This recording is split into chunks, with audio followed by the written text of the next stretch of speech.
Hi friends, எல்லோருக்கும் வணக்கம். எல்லோரும் எப்படி இருக்கீங்க? நல்லா இருக்கீங்களா? இன்றைக்கி அந்த கதையோட அடுத்த பகுதி தான் பார்க்க போகிறோம். அதுக்கு முன்னாடி நீங்கள் செய்ய வேண்டிய விஷயம் என்ன அப்படின்னு கேட்டிங்கன்னா, மறக்காம நம்ம இந்த சேனலை சப்ஸ்கிரைப் பண்ணிக்கோங்க. கீழே இருக்க பெல் பட்டனையும் கிளிக் பண்ணுங்கள். அப்போ தான் நான் போடுற வீடியோஸ் எல்லாமே உடனுக்குடனே உங்களுக்கு நோட்டிஃபிகேஷன் வரும். ஸோ மறக்காமல் சேனலை சப்ஸ்கிரைப் பண்ணிவிட்டு வீடியோ பாருங்கள் ஃப்ரெண்ட்ஸ். வாங்க நம்ம கதைக்குள்ளே போகலாம். அதுக்கப்புறம் நான் ஒரு 2-3 நாளைக்கு அப்புறம் வந்து அம்மா வந்து இது மாதிரி வந்து நான் வந்து சித்தி வீட்டுக்கு வந்து ஊருக்கு போகிறேன் அப்படிங்கிற மாதிரி சொன்னாங்க. நான் கேட்டேன், ஏம்மா இப்போ திடீர்னு அப்படின்னு கேட்டதுக்கு, இல்லை சித்திக்கு கொஞ்சம் உடம்பு முடியலையா, அவள் எல்லாத்துக்கும் நமக்கு வந்து பார்க்குறா பண்ணுறாள்ல, அப்படி இருக்கிறப்ப நம்மளும் போய் பார்க்கணும்லம்மா, சித்திக்கு ஏதோ காலில் பிரச்சனை அப்படின்னு சொல்லிட்டு உங்கள் சித்தப்பா தான் ஃபோன் பண்ணி நேற்று சொன்னார். அது கூட உங்கள் சித்தி ஹாஸ்பிட்டல் போனது எதையுமே வந்து என்கிட்ட சொல்லலை. ஏதோ ஊர், அவங்க ஊர்லேருந்து ஒரு 20 கிலோமீட்டர் வந்து ஏதோ ஒரு ஊர் இருக்கான், இங்கே போய் தங்கி ஒரு 3-4 நாள் வந்து தங்கி இது பண்ணால் சரியாகிடும். அதனால் வந்து அவரால் மட்டும் எப்படி பார்த்துக்க முடியும், உங்கள் சித்தப்பாவும் அவரும் கொஞ்சம் உடம்பு முடியாதவர் தானே, அவரால் மட்டும் எப்படி பார்த்துக்க முடியும். அதனால தான் அவர் ஃபோன் பண்ணி சொன்னார். இவன் என்கிட்ட ஒரு வார்த்தை கூட சொல்லலை. ஏன் அப்படின்னா, நான் ஏதாச்சும் உடனே கிளம்பி வந்துடுவேன், என்னாலேயும் முடியாதனால எப்படி பார்த்துக்கும், அக்காவை கஷ்டப்படுத்தக்கூடாது அப்படின்னு சொல்லிட்டு வீட்டில் வந்து மாத்திரையே சாப்பிட்டுக்கிட்டு அப்படி தான் இருக்கிறலா. அவங்களோட சொந்தக்காரவங்களாம் பற்றி தான் உனக்கு தெரியும், சித்தி சொந்தக்காரவங்களாம் அவங்க நாத்தனார் யாருமே வந்து அவங்களுக்கு அந்தளவுக்கு பார்க்க மாட்டாங்க.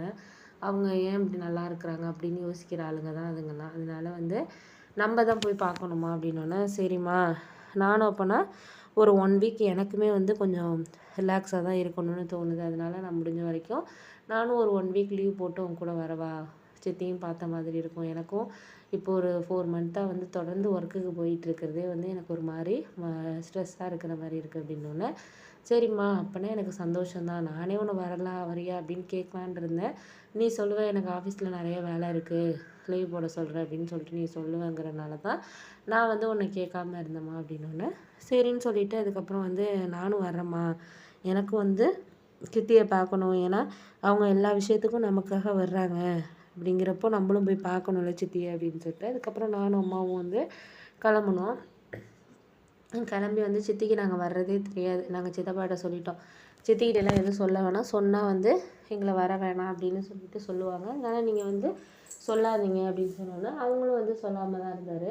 அதுக்கப்புறம் நாங்கள் வந்து போய் அப்புறம் நைட்டு வந்து பஸ் ஏறி போனோம். காலையில் தான் போனோம்.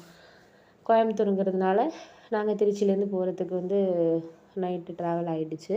போய் அதுக்கப்புறம் விடிய காலையில் போனதுக்கப்புறம் சித்திக்கு நாங்கள் எதிர்பார்க்கவே இல்லை, படுத்திருந்தாங்க. நாங்கள் வருவோம் அப்படின்னு சொல்லிட்டு எதிர்பார்க்கவே இல்லை. அதுக்கப்புறம் எங்களை பார்த்தோன்னே அவங்களுக்கு ஒரு மாதிரி அழுகையும் வந்துடுச்சு. ஏன்னா அவங்களால எழுந்திரிச்சு நடக்க முடியல அப்படிங்கிற சூழ்நிலை. நல்லா வேலை பார்ப்பாங்க, எல்லாருக்கும் போவாங்க வருவாங்க, அவங்களால இப்போ நடக்க முடியாத சூழ்நிலை. இப்படி இருக்கிறோமேன்ட்டு எங்கள் அம்மாவுக்கும் பார்த்தோன்னே அவங்கள பார்த்தோன்னே அழுகை வந்துடுச்சு.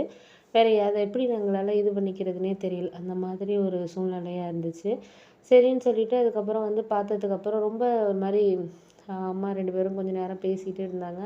அம்மா கூட பேசினாங்க, இவ்வளோ இது நடக்க முடியாமல் இருக்கிறேன், எனக்கு உனக்கு ஃபோன் பண்ணணும்னு உனக்கு தோணலை, அண்ணன் வீட்டு விசேஷத்துக்கு வந்தப்போ கூட ஒரு மாதிரி தான் உடம்பு இருந்துச்சு, நான் தான் கேட்டேன்ல ஏன் அப்படி இருக்க, ஹாஸ்பிட்டல் கொண்ட காமிச்சா என்ன பண்ணா என்னன்னு நான் உன்னை கேட்டேன்னா கேட்கலையா அப்படின்னோடனே, சரி விடுங்க, கேட்டிங்க, நான் இல்லைன்னு சொல்ல வரல, இருந்தாலும் வந்து நம்மளுக்கு எல்லா சூழ்நிலையுமே நம்மளுக்கு கரெக்டாக இருக்குமா அப்படின்னு சொல்லிட்டு தெரியாது. அப்படிங்கிறதுனால நான் வந்து சரி பார்த்துக்கலாம் அப்படின்னு சொல்லிட்டு இருந்தேன்.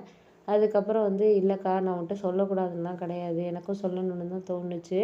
அப்புறம் நான் நினச்சேன், உனக்கும் நீ அந்தளவுக்கு உனக்கும் சுகர் இருக்குது, எல்லா பிரச்சனையும் இருக்குது, உன்னை எப்படி அழைச்சிட்டு போய் அலைய வைக்கிறது, நாளைக்கு முடியலைன்னா யார் பார்க்குறதுக்கு இருக்கிறா அப்படின்னோடனே, ஒருத்தருக்கு ஒருத்தர் தான் பார்த்துக்கணும், என்ன பண்ணுறது, எனக்கு எவ்வளோ டைம் உடம்பு முடியாதப்போ நீ இங்கேருந்து வந்து பிள்ளைங்களெல்லாம் விட்டுட்டு வந்து என்ன பார்த்துக்கலையா, ஒரு மாதமா ஹாஸ்பிட்டலில் இருக்கு இல்லையா, எனக்கு தெரியாது அதெல்லாம், அதெல்லாம் மறந்துடுவேன் நான், ஏன் நீ இப்படிலாம் பிரித்து பேசுகிற அப்படின்னு சொல்லிட்டு சொன்னோன்னே, சரி வா என்னைக்கு போவோம் என்னன்னு சொல்லிட்டு அப்புறம் வந்து எங்கள் சித்தப்பா கிட்ட கேட்டதுக்கு அவர் வந்து எப்போ வேணாலும் நம்ம போகலாம், நாளைக்கே கூட கிளம்பிடலாம் அப்படின்னோடனே, சரி பிள்ளைங்கள்லாம் ஸ்கூல் போகிறாங்களே அப்படின்னோடனே, இல்லை நான் ஸ்கூல் வந்து எங்கள் நாத்தனார் வீட்டில் வந்து ஒரு 3-4 நாளைக்கு தானே, அங்கேருந்து போக சொல்லிவிட்டு 2 பிள்ளைங்களையும் நான் பார்த்துக்கிறேன் அப்படிங்கிற மாதிரி சொன்னார். சரின்னு சொல்லிட்டு பிள்ளைங்கள அன்றைக்கி நைட்டே கொண்டு விட்டுட்டு அவங்க பேக் எல்லாத்தையும் எடுத்துகிட்டு அவங்க வீட்டில் விட்டுட்டு ஒரு 3 நாள் கழித்து வரோம் அப்படின்னு சொல்லிட்டு எல்லாம் சொன்னோன்னா, அவங்க நாத்தனார் வந்து சரி சரி அப்படின்னு சொன்னாங்க.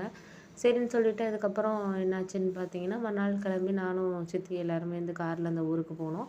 போனதுக்கப்புறம் வந்து சித்தியை பார்த்துட்டு சொன்னாங்க, ஒரு 2 டேஸ் வந்து இங்கே வந்து நாங்கள் ஒரு ட்ரீட்மெண்ட் கொடுப்போம் அப்படிங்கிற மாதிரி சொன்னாங்க. இது வந்து அவங்க வந்து ஏதோ வந்து ரொம்ப கடுமையாக ஏதோ வெயிட் தூக்குனதுனால தான் வந்து இந்த மாதிரி ஆயிருக்கு அப்படின்னு சொல்லிட்டு சொன்னாங்க. அதுக்கப்புறம் சரி சரியாயிடும் அப்படிங்கிற மாதிரியும் சொன்னாங்க. 2 டேஸில் சரியாயிடும். அதுக்கப்புறம் நான் வந்து யோசித்த விஷயம் என்னென்னா, சரி ஓகே இதுக்கப்புறம் வந்து நம்ம வந்து கொஞ்சம் வந்து சித்திக்கு சப்போர்ட்டாக இருக்கணும் அப்படிங்கிறது தான் தோணுச்சு. ஏன் அப்படின்னா, அவங்க கொஞ்சம் தைரியம் இல்லாம தான் இருந்தாங்க. பயந்து யாருக்கா இருந்தாலும் வந்து பயங்கிற ஒரு விஷயம் இருக்கும், இல்லாம இருக்காது.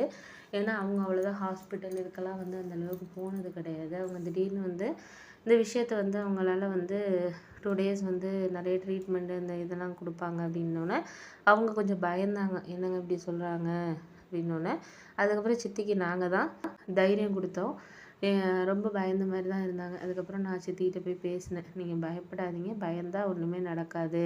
எந்த விஷயமா இருந்தாலும் தைரியமா ஹேண்டில் பண்ணுங்க சித்தி. உங்களால முடியாத விஷயம்லாம் இல்ல." அப்படின்னு சொல்லிட்டு, அம்மாவும் சரி, நானும் சரி, சித்தப்பா எல்லாருமே சேர்ந்து பேசுனோம். அதுக்கப்புறம் அவங்க கொஞ்சம் வந்து ஓரளவு வந்து மனசு வந்து கொஞ்சம் ஓரளவு இது இருந்தாங்க. முதல்ல இருக்கிறதுக்கும், இப்பைக்கும் ஒரு டிஃப்ரெண்ட் தெரிஞ்சிருச்சு எங்களுக்கு.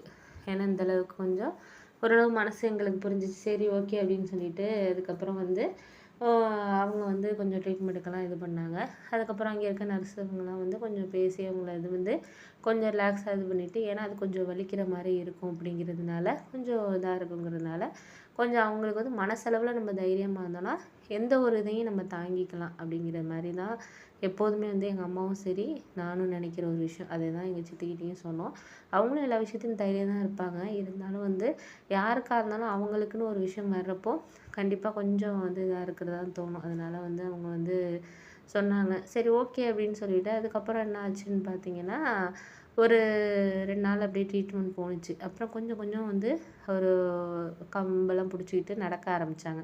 முதல்ல சுத்தமா எழுந்திரிக்கவே முடியாம இருந்தவங்க, கொஞ்சம் கம்பு பிடிச்சிட்டு நடக்க ஆரம்பிச்சாங்க. அங்கே ஹாஸ்பிட்டல்ல என்ன சொன்னாங்கன்னா, இவங்களுக்கு ஓரளவுக்கு வந்து கொஞ்சம் வந்து 1 மந்த்னாச்சும் ரெஸ்ட்டு தேவை அப்படிங்கிற மாதிரி சொன்னாங்க. உடனே வந்து 1 மந்த் ஆனோனே சித்திக்கு கொஞ்சம் கவலையாயிடுச்சு. என்னடா 1 மாதம் ரெஸ்ட்ல இருந்தா தான் நம்ம குடுக்குற மெடிசன்லாம் ஓரளவு இதா இருக்கும் அப்படின்னோனே, அதுக்கப்புறம் வந்து எங்க அம்மா சொல்லிட்டாங்க, "ஒண்ணும் கவலைப்படாதீங்க. நான் வீட்டுக்கு அழைச்சிட்டு போயிர்றேன்.